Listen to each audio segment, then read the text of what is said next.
Yang menjadi pertanyaan kami, apa upaya dan skenario atau strategi pemerintah agar supaya para wisatawan ini boleh betah tinggal sampai berapa hari di tempat wisata.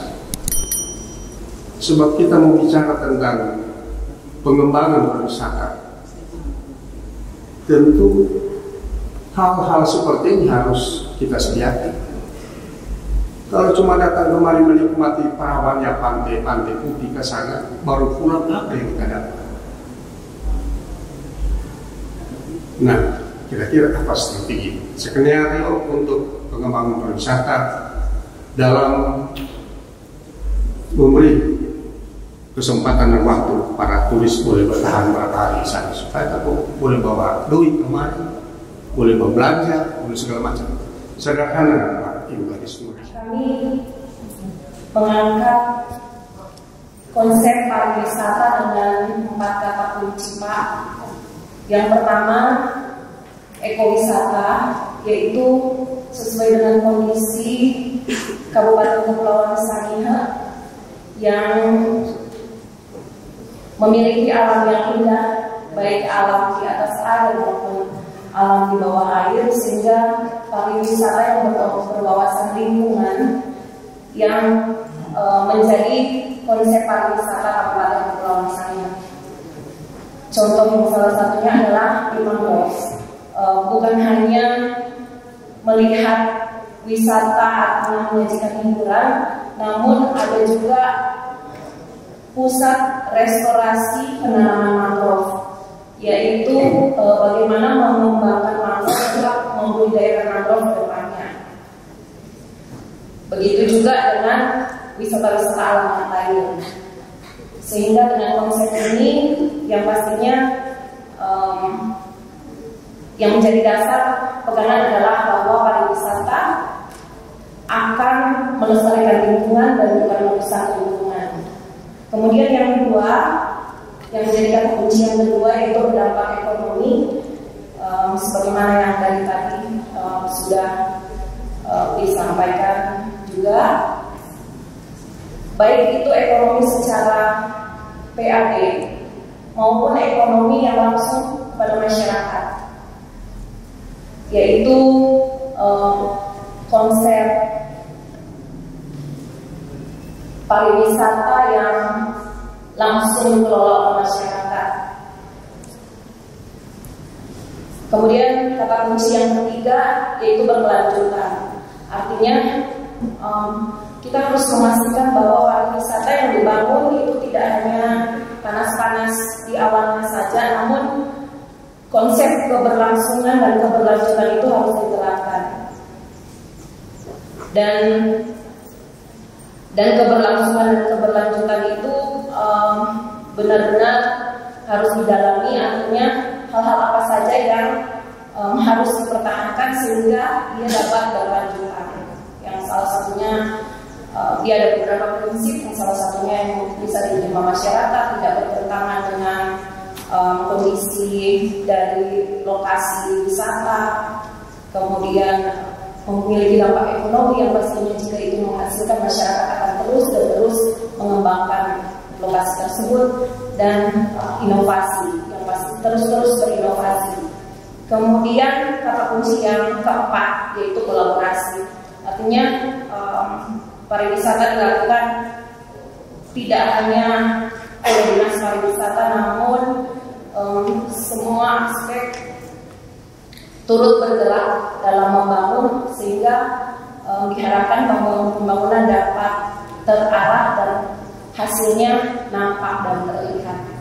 Kemudian untuk sebagai tambahan dari pelaksanaan event untuk sasaran length of stay sebagaimana menjadi kategori penilaian keberhasilan pariwisata, ada konsep desa wisata yang merupakan sebenarnya konsep Kementerian Pariwisata yang diturunkan sampai ke desa-desa, yaitu menggerakkan masyarakat dalam sadar wisata.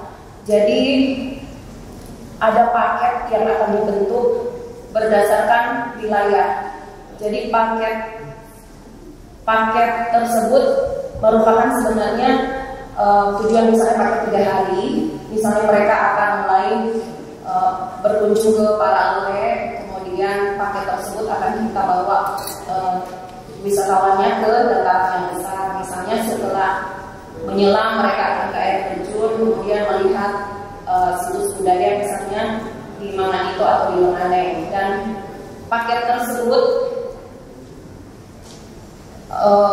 akan terbentuk jika desa sudah siap. Jadi pariwisata membutuhkan waktu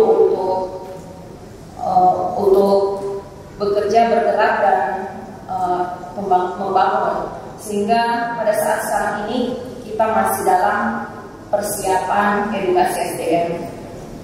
Jadi SDM di desa diedukasi secara peranan sesuai kemampuan keuangan daerah. Jadi kami mendatangkan praktisi dan akademisi agar dapat membuka wawasan kepada masyarakat desa dampak apa saja yang akan mereka terima dari wisata jika desa mereka bergerak memanfaatkan potensi yang ada di desa. Kemudian apa saja yang harus mereka lakukan agar desa mereka itu pariwisatanya bisa terbangun dan berkelanjutan. Jadi kami selalu karena destinasi ada di desa. Destinasi ada di desa. Baru mungkin perlu ini paradigma mindset. Kalau bisa itu dipikirkan perlu pembinaan antara pemain pemerintah dengan pemain swasta. Pemerintah bergerak di mana? Kalau pemerintah mau padamkan, pasti merugi. Mempadamkan apapun, pasti merugi. Padamkan pasar, padamkan air, padamkan alat berat, rugi saja.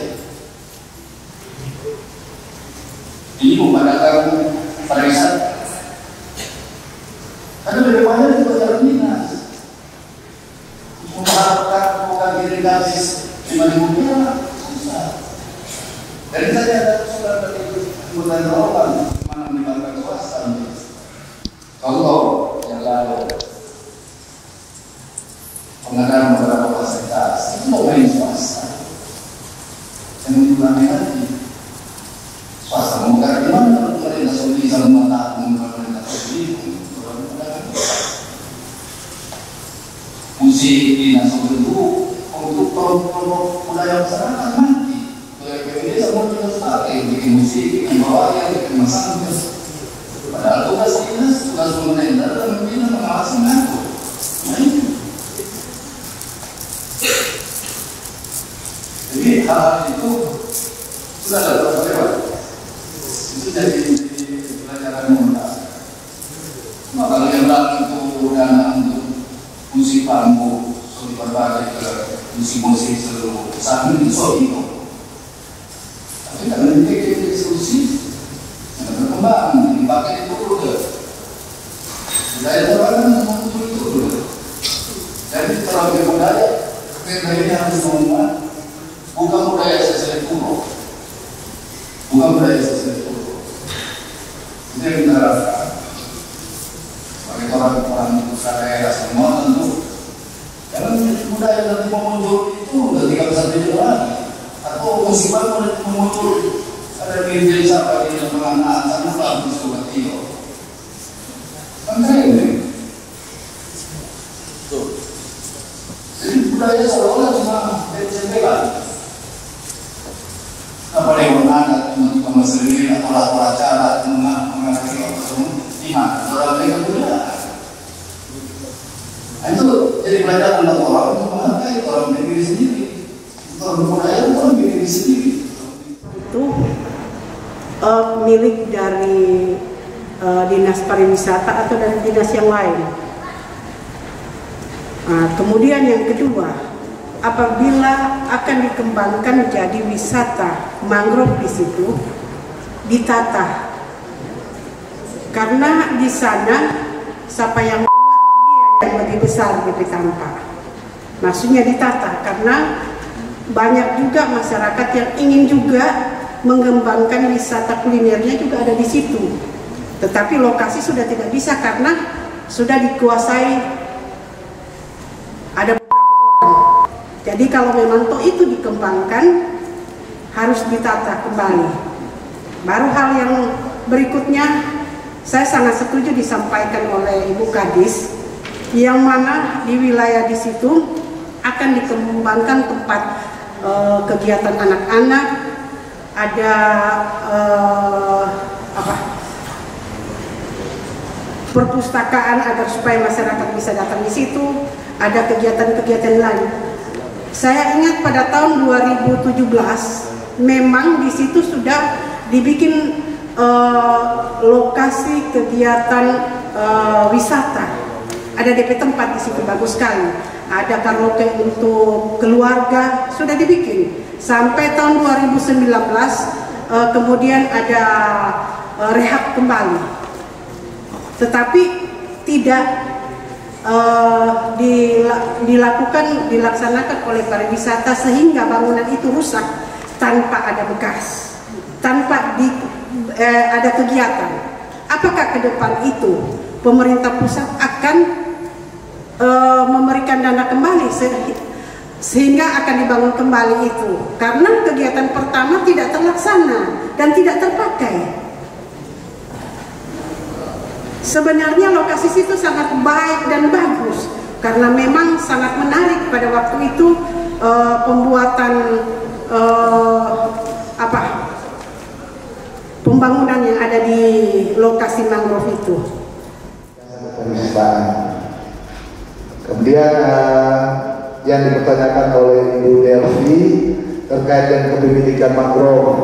Memang ini ada beberapa unsur yang melekat di mangrove tersebut. Jadi awalnya dibangun oleh Dinas PU untuk taluk pengamanan jalan masuk, itu rencana penebangan jalan itu akan dihubungkan ke alur terminal Tona. Tapi itu yang nanti jadi pertanyaan Pak Dedi nanti. Kita berarti akan mengintervensi kewenangan Ridwan Hidup, dan itu mungkin nanti tidak akan jalan kalau dengan program ini. Kita hanya memblokir area tersebut. Kalau tidak salah panjang pesisir rawa Tapuang itu kurang lebih 2 kilo. Kalau program itu jalan, kita blocking areanya dengan jalan pedestrian itu 2 kilo dan bisa jadi jogging track yang sangat baik. Jadi kemudian bangunan yang ada di dalam itu dari Kementerian Kelautan dan Perikanan, kami belum tahu kalau sudah diserahkan dalam pengelolaan dinas dalam pemerintah daerah. Tapi terima kasih atas apa yang disampaikan oleh Ibu Delvi, sehingga usulan program kedepannya mungkin keberhasilannya kalau aset masih tercatat di kementerian, kita masih bisa meminta untuk rehabilitasi kembali. Kalau sudah diserahkan ke pemerintah daerah, otomatis jadi kewajiban pemerintah.